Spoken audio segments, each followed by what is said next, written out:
itong message na to. Kalimutan natin ang nakaraan kasi gusto ng person mo magkaroon ng second chance, mga kapiksi. Gusto ng person mo na magkaroon ng second chance para, eto guys, na-realize na ng person mo talaga na siya yung may pagkakamali. Na-realize niya yung shortcomings niya, na-realize niya na-miss ka niya during those times na magkalayo kayo, and na-realize niya kung gaano ka niya kamahal, na-realize niya na ikaw yung gusto niya pang forever, and gusto niya magkaroon ng second chance, mga kapiksi. Hihingi ito ng second chance sa iyo para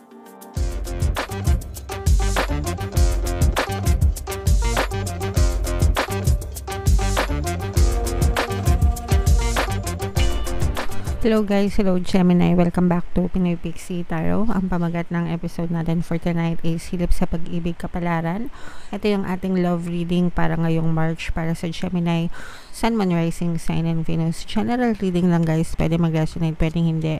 Combination ng positive and negative energy, pwede ma-pick up yung energy nyo, pwede ma-pick up yung energy ng person nyo. Roles can be reversed guys. If hindi kayo naka-resonate dito, try nyo panoorin yung video dun sa zodiac sign ng person nyo, baka nandun yung energy nyo, mga kapiksi.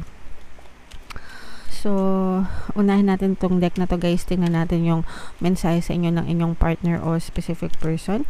By the way guys, ang deck na to ay galing kay Miss May Love Tarot. Nandito rin siya sa YouTube guys. If hindi pa kayo nakasubscribe sa kanya, consider subscribing, mga kapiksi.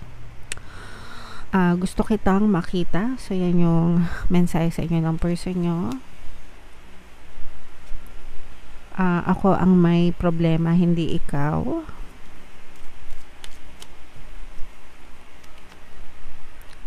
Kalimutan natin ang nakaraan. So, pwedeng naghiwalay kayo nitong person mo, pwedeng LDR kayo, mga kapiksi, pwedeng nagkaroon kayo ng no contact, ghosting na situation guys. And itong person mo, miss na miss ka na niya, gusto kanyang makita, mga kapiksi.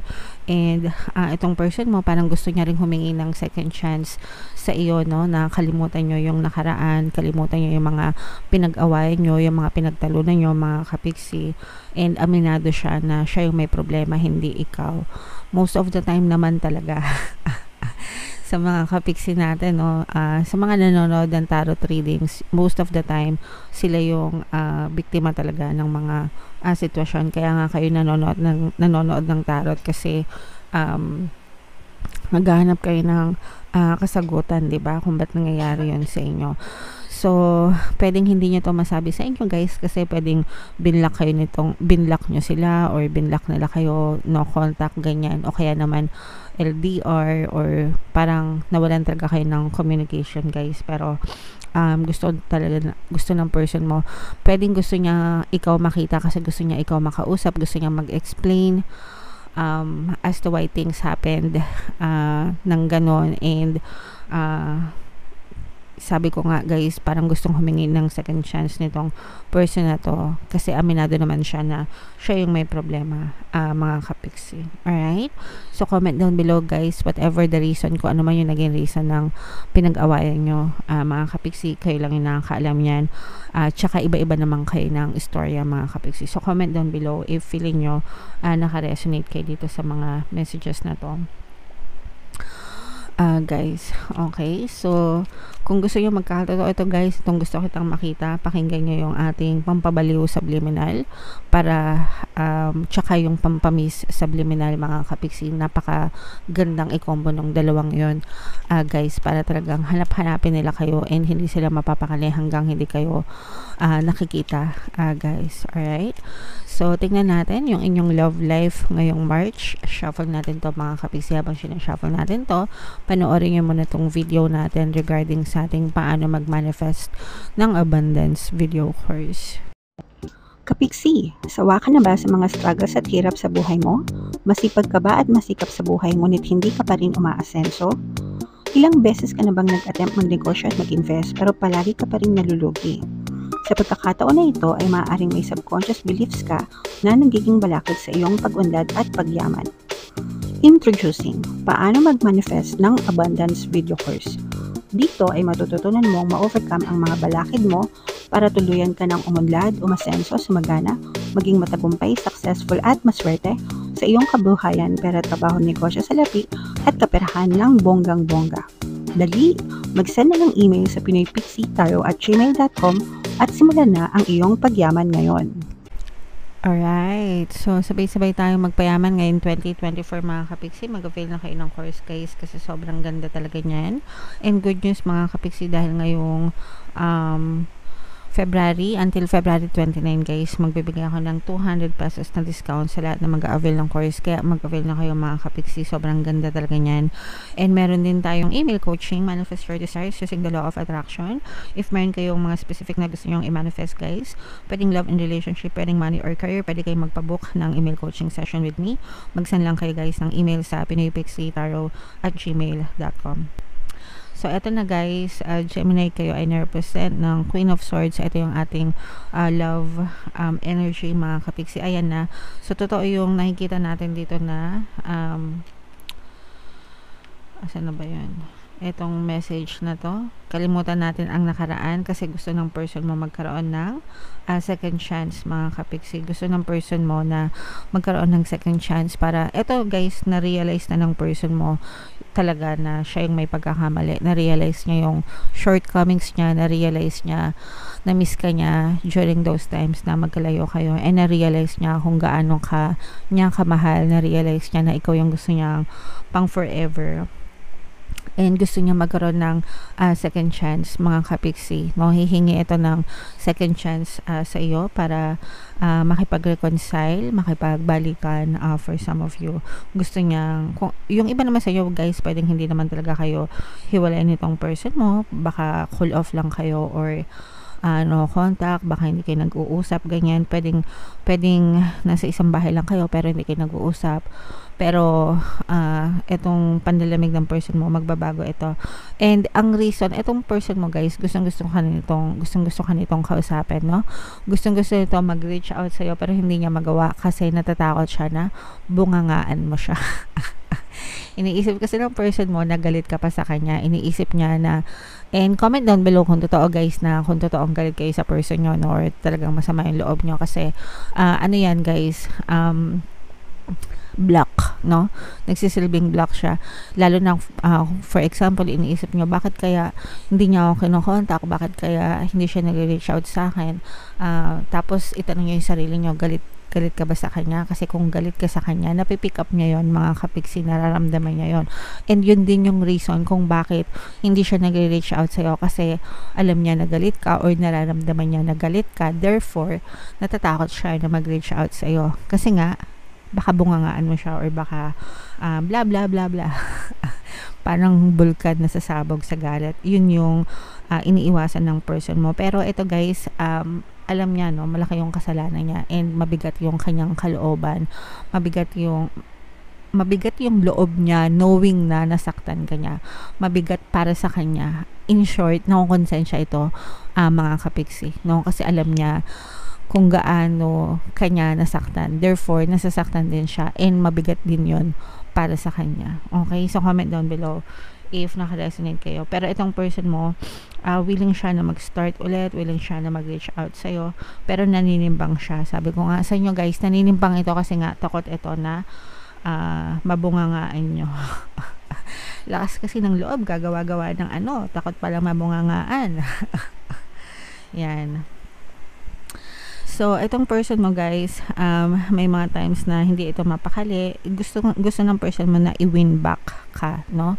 Gusto niyang angkinin ka ulit. Gusto niyang suyuin ka ulit. Gusto niya na ma-win back ka, mapabalik ka sa buhay niya, mga kapiksi. Doon lang siya matatahimik. Doon lang siya parang lubos na magkakaroon ng peace of mind kapag napatawad mo na siya and kapag nabigyan mo na siya ng another chance, mga kapiksi.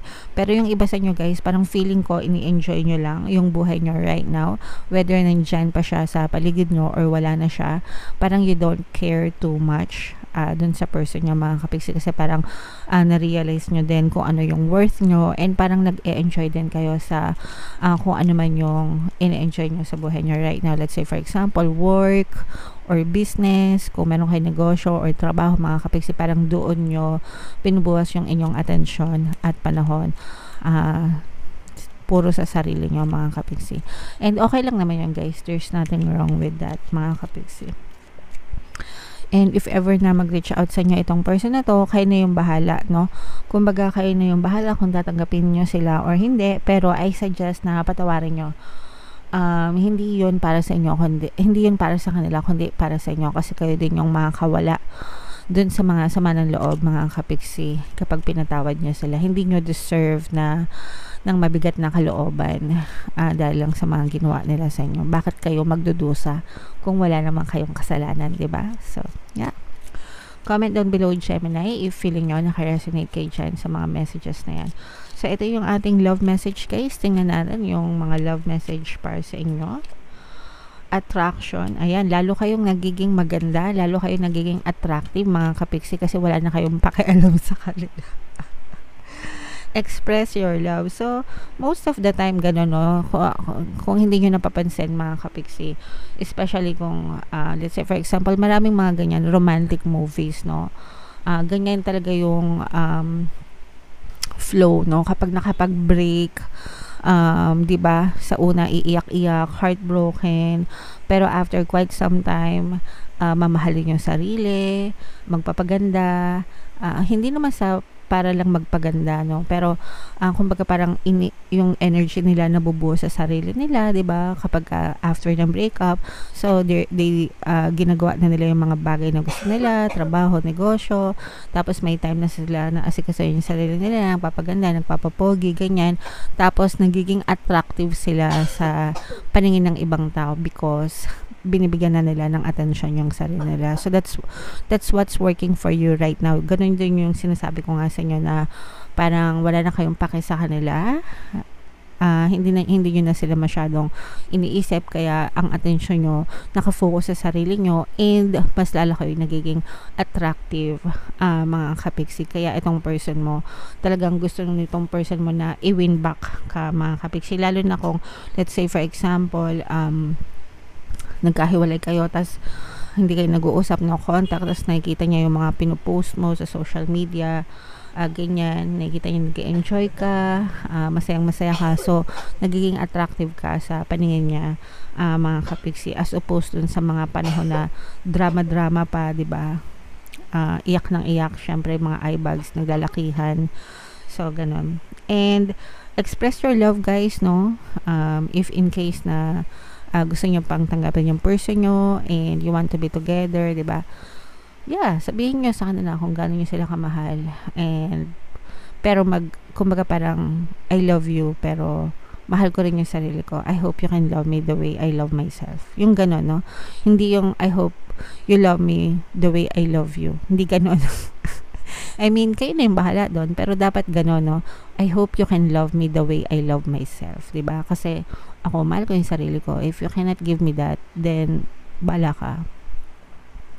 Parang gano'n, diba? Hindi yung I love you, I hope you love me the way I love you, diba? Nag-gets nyo ba? Hindi ko alam kung nag-gets nyo, pero para sa akin gano'n, no? I love you, pero I hope you can love me the way I love myself, diba? Gets nyo ba? Sana naintindihan nyo. Anyway, comment down below, Gemini, if naka-resonate kayo. Ito yung ating mga relationship subliminal, guys. Pwede nyong pakinggan para makatulong sa relasyon nyo. And ito naman yung ating success stories ng paano mag-manifest ng abundance video course. Click here to subscribe, guys, and click here to join our membership program. Thank you for liking, sharing, and subscribing, and see you again next time.